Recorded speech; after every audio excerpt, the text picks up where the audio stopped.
आजम खान का हारना भी मेरे लिए बहुत बड़ी वो नहीं है खबर, क्योंकि आजम खान और उनका ऑरा बहुत सिमट गया है। अब वो कोई भी एक हर ऑरा की एक अवधि होती, कब तक चलेगा? ठीक 40-42 साल चल लिया, हो गया।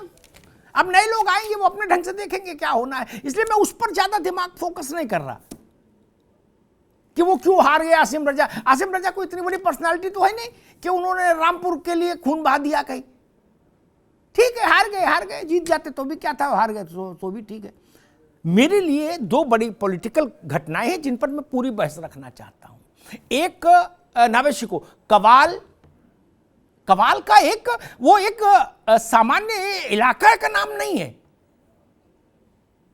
वो नाम है जिसने समाजवादी पार्टी की सरकार ध्वस्तीमान कर दी मुजफ्फरनगर के दंगे ने। पश्चिम में मेहंदी साहब की पार्टी के आदमी को घूमना मुश्किल हो गया। लोगों ने कहा भाई उस साइकिल वाले को घेर के मारो पहले, यह स्थिति हो गई थी। वहां अगर जयंत ने ये साहस जुटाया और बाहर का कैंडिडेट लाए, रोहित अग्रवाल की पार्टी में उसका विरोध हुआ, फिर भी जोखिम लिया जयंत चौधरी ने वो, और दूसरा मैनपुरी में डिंपल जी का मार्जिन। नावेशिको, मैं दो चीजों पर फोकस कर रहा हूं। जीतना कोई खबर नहीं डिंपल जी का, मार्जिन पॉलिटिकल लोगों को यह भी समझना चाहिए कि मार्जिन कितना है। गुजरात में भाजपा जीती ये खबर नहीं है, खबर यह है कि भाजपा 54% वोट के साथ जीती है। भाई अब सब इकट्ठे हो जाओ तो भी कुछ नहीं होता। नावेशिको जी, ये गंभीर विषय है भारतीय जनता पार्टी के लिए, क्योंकि पश्चिम जो है वो वहीं से पैदा हुई है। उत्तर प्रदेश में भाजपा का जो एक उदय हुआ है वो पश्चिम से ही हुआ है, वहां की घटनाओं से हुआ है, और पश्चिम को बहुत संवेदनशील मानती है। जिस तरह से विधानसभा चुनाव से पहले मुश्किल में लग रहा था पश्चिम, उसने मेकअप किया और अमित शाह खुद पर्चे वहां बांटते रहे और उसको कवर किया और वो जीते। इसी तरीके से एक संकेत है, आप बिल्कुल सही कह रहे हो, ये खतरनाक चीज है। मैं अखिलेश यादव पे आता हूँ, मैं फिर यही बात कर रहा हूँ, अखिलेश यादव के लिए ये तीनों नतीजे बहुत फायदेमंद है। मैं कोई चूक नहीं कर रहा हूं, मैं रामपुर की भी बात कर रहा हूं, क्योंकि देखिए पश्चिम में उनके गठबंधन का साथी जीता और पश्चिम में अपनी एक पैठ जमा ली। दूसरा, डिंपल को वो स्थापित करना चाहते थे, वो स्थापित हो गई, वो स्टैब्लिश जनाधार वाली नेता हो गई और नेताजी की विरासत उनके पास आ गई। ये बड़ी बात। तीसरी चीज, रामपुर से उनका एक तरह से सत्यानाश हो गया। आजम खान साहब बिल्कुल पॉलिटिकल, क्योंकि वो दखल देते थे अखिलेश यादव की राजनीति में। दूसरी बात यह कि वो कहीं ना कहीं हिंदू मुस्लिम करते थे। कथित तौर से भारतीय जनता पार्टी अगर ध्रुवीकरण करती थी तो वो पेट्रोल बन के उसमें और आग लगा के उसको समाजवादी पार्टी को नुकसान पहुंचाते थे, ये कई समाजवादियों को मानना है। इसलिए अब अखिलेश यादव को लग रहा होगा हम हल्के हो जाएंगे, कोई दबाव नहीं बनेगा। दूसरी सबसे बड़ी बात यह है कि अखिलेश यादव के लिए ये सारी बातें एक बड़ा सवाल उठ रहा है। जो 20% वोट है समाजवादी पार्टी का, उसके बीच में सुगबुगाहट शुरू हो गई है कि समाजवादी पार्टी के नेताओं ने लगातार गंभीर आरोप, देखिए आरोप तो हमेशा लगते रहे कि वोट डालने ही नहीं दिया गया, आप लोकतंत्र का चीरहरण हो गया और रेप हो गया, ऐसे ऐसे शब्द आए सामने। लेकिन अब सवाल उठने लगा है कि मैनपुरी में रेप नहीं हो पाया, दूसरी जगह पश्चिम में नहीं हो पाया, खतौली में क्यों नहीं हो पाया? क्योंकि बड़े बड़े नेता जुटे हुए थे, रामपुर में कोई नहीं जुटा हुआ था। ये बड़ा सवाल है। ठीक नावेद भाई, मैं इस बात से सहमत कभी नहीं हुआ। ये सब ह्यू एंड क्राई होता है। पुलिस का लठ रामपुर में भी उतना ही तेज चलता है, खतौली में भी, मैनपुरी में भी। कहीं दारा सिंह नहीं है, नेता ही ना दारा सिंह है, जनता तो दारा सिंह है नहीं।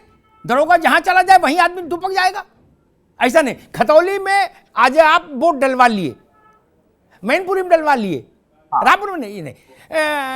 मेहंदी साहब, नावेद बार बार जो इशारा कर रहे हैं वो इशारा को मैं थोड़ा खुलासा कर दूं। वो कह रहे मैनपुर रामपुर का मतलब जान छूटी, चचा हारे बवाल खत्म हुआ, आगे से कलेश खत्म हुआ समाजवादी पार्टी के लिए। अब नई सपा और नई हवा, चाचा भी साथ आ गए, मामला बिल्कुल ठीक है। इधर जयंत और सपा का गठबंधन भी मुहर पा गया, वो भी कवाल में।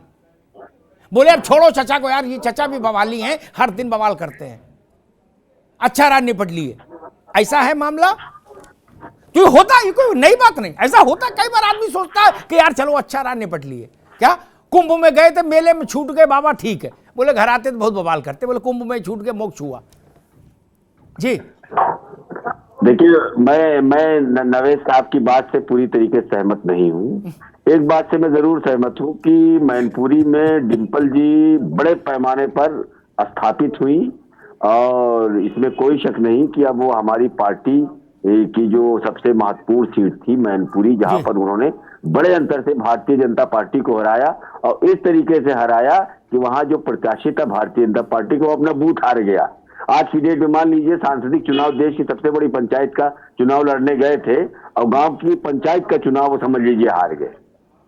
तो इसमें कोई शक नहीं, आज जो डिम्पल यादव जी की जीत हुई है, इसके अगर राजनीतिक दृष्टिकोण से मायने देखें, आप सब लोग देखें, राजनीतिक गलियारों में इन सारी चीजों की समीक्षा हो, तो मैं ये मानता हूं कि आज उत्तर प्रदेश के राजनीतिक इतिहास के लिए बहुत बड़ा दिन है। ठीक। डिम्पल जी ने भारतीय जनता पार्टी को जबरदस्त तरीके से हराया। और जहां तक बात रही रामपुर की, रामपुर में आजम साहब हमारे बड़े नेता हैं, कद्दावर नेता हैं, जी और आजम साहब की जहां तक बात है, ठीक। कहीं ना कहीं सरकारी मशीनरी का गैरवाजिब इस्तेमाल हुआ, जिसके चलते ठीक है भैया, ठीक है, और भारतीय ठीक है। जनता मेहदी साहब, पार्टी को मुझे तो एक हमने मोइन पठान खतौनी से में भी एक हराने सवाल का लेना है, किया। फिर उनको जाना है। जब पहले, अब तो नहीं, रोहित भाई आप भी सुन लो, बड़ा रोचक बात है। पहले जमाने में क्या था, जब बड़े बूढ़े जो ज्यादा परेशान करते थे लड़के, उनको कहते चलो चाचा कुंभ नहला लाएं, हैं गंगा संगम, और संगम में ही छोड़ देते थे वहीं, कहते यहाँ बैठो हम आ रहे हैं अभी, गायब हो गए। फिर कहाँ, कौन मोबाइल था नहीं, ठीक। तो कहते अब, लेकिन जब उनसे गांव में आदमी पूछता था तो कहते थे नहीं चाचा की बड़ी याद आती है, बड़ा परेशान है हम लोग दद्दा के लिए, कहाँ ढूंढे, लेकिन मन में खुश होते थे कि चलो पुण्य छूटा, दद्दा थे तो दिन भर टाई टाई करते थे। कई बार राजनीति में भी ऐसी स्थितियां आ जाती हैं कि ना कहा जाए न सहा जाए। मोइन पठान साहब, आपको भी ऐसा लग रहा है कि समाजवादी पार्टी रिलीव्ड महसूस कर रही होगी कि चलो बवाल कटा, झंझट कटा? देखिए, नवेश शिकोह साहब ने अभी एक बात कही, मैं बड़ी गौर से सुन रहा था। उनकी बात की मैं तायीद करते हुए अपना एक जुमला साथ में जोड़कर कह रहा हूँ कि जिस वक्त आजम खान साहब के लिए संघर्ष में कर रहा था, और हद ये कि अखिलेश यादव जी खामोश थे, उनको बोलने पर और रामपुर में साइकिल चलाने पर मजबूर करने वाला ये मोइन पठानी आपसे मुखातिब है, आप सब देखते थे। जब मैं जनता के बीच में इस बार उनके कैंडिडेट के विरोध में उतरा कि रामपुर पठान बाहुल क्षेत्र है, हम में से किसी को मौका देना चाहिए था, तो शुरू में लोग बड़ी हैरत की निगाह से हमें देखते थे कि अरे ये और आकाश सक्सेना के लिए कह रहे हैं। लेकिन धीरे धीरे धीरे धीरे वातावरण बदलता गया और हम अपनी बात कहने में सफल हो गए कि देखो 26 साल हमने मेहनत करी, और 2 MLC के पद जब ट्रे में सच के आए तो आपने रामपुर के बाहर के लोगों को दे दिए, एक अपने वकील साहब को राज्यसभा दे दी। तो कहीं ना कहीं आज भी जो बड़े चेहरे होते हैं किसी भी क्षेत्र के, जैसे रामपुर के फॉर एग्जाम्पल हम भी बड़े चेहरों में से एक चेहरा है, ये तमाम बड़े चेहरे जो आजम खान साहब के साथ खड़े होकर संघर्ष करते थे सड़क से लेके सदन तक, तो लोग हमारे पीछे पीछे चलते थे। जाहिर सी बात है कि रामपुर के तमाम धुरंधर, जिसे कहना चाहिए राजनीति के महारथी रामपुर के, मैं बाहर के नहीं कह रहा हूँ, रामपुर के, वो सब आजम खान साहब के इस फैसले के खिलाफ खड़े हो गए और सबने ये कहा कि हमें हर बार आपका जिना रूपी फैसला मंजूर नहीं है। और हमने इस बार ना चाहते हुए, क्योंकि मैं तो आज भी इंडिविजुअल हूँ, किसी पार्टी में शामिल नहीं हुआ हूँ, लेकिन ज्यादातर धुरंधरों के चेहरे जो समाजवादी पार्टी के अगुवा थे, पठान वर्ग से थे, सैयद वर्ग से थे, वो सीधे सीधे हनी सक्सेना के साथ बीजेपी से ज्वाइन हो गए। उन्होंने डायरेक्ट चुनाव लड़ाया और मैंने नवाब अपने काजिम अली खान साहब के साथ में आकाश सक्सेना का चुनाव मैंने भी समर्थन के हिसाब से पूरी तरह से लड़ाया। और ये दिखाने की हमने कोशिश नहीं करी, बल्कि ये साबित कर दिया कि जो टीम होती है वही वर्क करती है, और टीम को नजरअंदाज करने का मतलब अपनी प्रतिष्ठा को आप दांव पर लगा देंगे। अभी शिकोह साहब ने कहा था कि समाजवादी पार्टी उनको निपटाने पर लगी हुई है।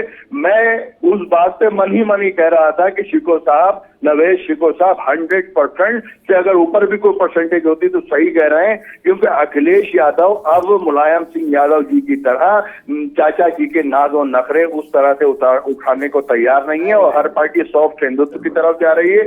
ये उनके बनते बनाए खेल को फिर बिगाड़ देंगे। मोइन भाई ठीक है, बड़ी अच्छी बात कही। मैं आ रहा हूं, मेहंदी साहब आ रहा हूं। अब तो वोट पड़ना नहीं, अब काहे की जाऊं, अभी तो बहुत दूर है वोट, अब तो अभी तो आराम से रहो सब लोग। एक मैं बात बताऊं, अभी 10 दिन पहले आजम साहब का कोई यूट्यूबर इंटरव्यू लेने गया नौजवान, उसने कहा कि भाई शानू आपको छोड़ गए और ये छोड़ गए, मोइन पठान का भी नाम लिया कि वो भी आपके बड़े करीबी थे, वो भी चले गए। तो आजम साहब ने कहा कि क्या बोले बरखुरदार, पठान, मोइन पठान ये कौन है? तो उसने कहा कि भाई बड़े आपके निकटस्थ हैं, विश्वस्त रहे। तो उन्होंने कहा रामपुर में पठान कौन पैदा हो गया? ये कोई जंग लड़े थे क्या कहीं की? अब समझिएगा, अंदाज में बयान देखिए। आहा, गालिब मीर सब फेल, कादिर खान फेल, पान बनाते कादिर खान बाहर बैठ के ड्योढ़ी पे अगर होते यहां। तो उसने फिर कहा कि नहीं, हमें लोगों ने बताया रामपुर में कि he is very close to you Mehdi sahab. तो आजम साहब ने बड़ा विदेह सा चेहरा बनाया, बोले लेकिन अमामिया हमने तो उस नाम के आदमी से कभी अपनी जूतियां साफ नहीं कराई, मेरा खास कैसे होगा?